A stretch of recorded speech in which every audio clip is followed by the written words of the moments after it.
I really struggled like for days and days about what I wanted to say here. And we were asked to act as respondents, so technically we should have just listened and responded, but of course we're all madly preparing ahead of time. And first of all, I wanted to sound really smart, because Stephen Lewis, you are an incredibly smart and articulate person, and an incredibly special person. And I think, there are so few people who talk about the issues that you talk about, who actually don't have to think about them or talk about them every day. People who have to think about and talk about the experience of being marginalized because they are every day of their lives understand why they talk about it. But there are so few people who do it because they actually believe in a better world, even though they could probably get by just fine, not even ever having to imagine what that world looks like. And I do think that that's a very remarkable thing. It's kind of, this notion of sounding smart is kind of why I came back to school. And I went to school 15 years ago. I went to York. In fact, I occupied the president's office when Sheldon Levy was a vice president.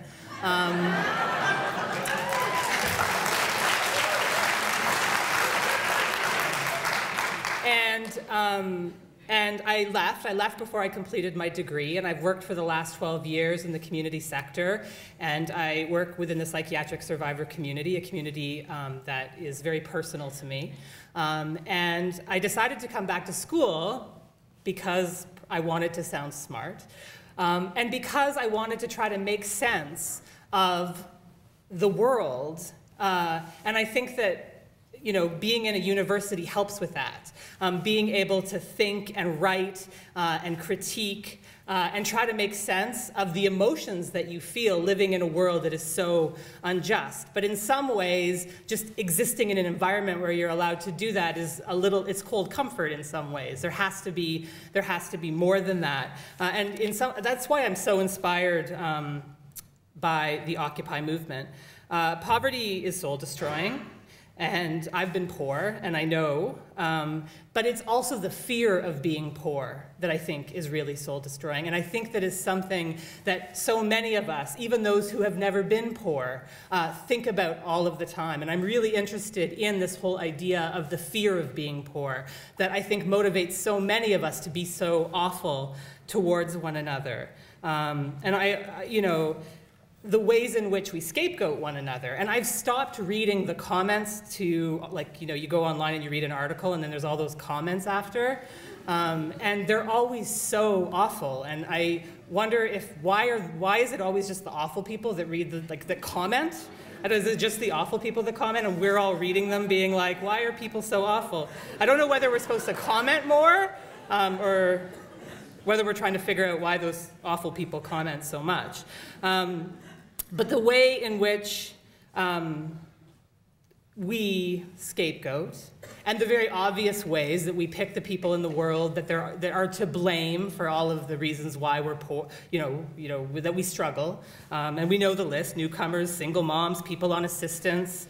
But there's also, I think, another version of that, which, dare I say, sort of is identity politics, and the way in which we, out of fear that we can't reconcile or comprehend why we treat other people badly, we hold so tight to our own experience of being marginalized. And I think that we need to think about how we can get better at not holding so tight to our own experience of being wronged, and accept responsibility in how we are part of that wronging. I became very cynical, and when I was a student, I felt so hopeful, and I felt that there was infinite possibility in what the world could be. And I have spent 12 years working and feel like I found myself over time becoming more and more cynical in this really small incremental way that I didn't even realize I was becoming so cynical. And I've really been questioning that, and I had a child 3 years ago, and that has really forced me to question that a lot, because I think a lot about the kind of world that I want her to inherit. And so in the last few weeks, have felt like I've taken off the cynicism, like this jacket. I got to go to Wall Street. I've spent time at the Occupy Toronto stuff, and I'm realizing how thin, like how easy it is just to sort of step outside of that cynicism. I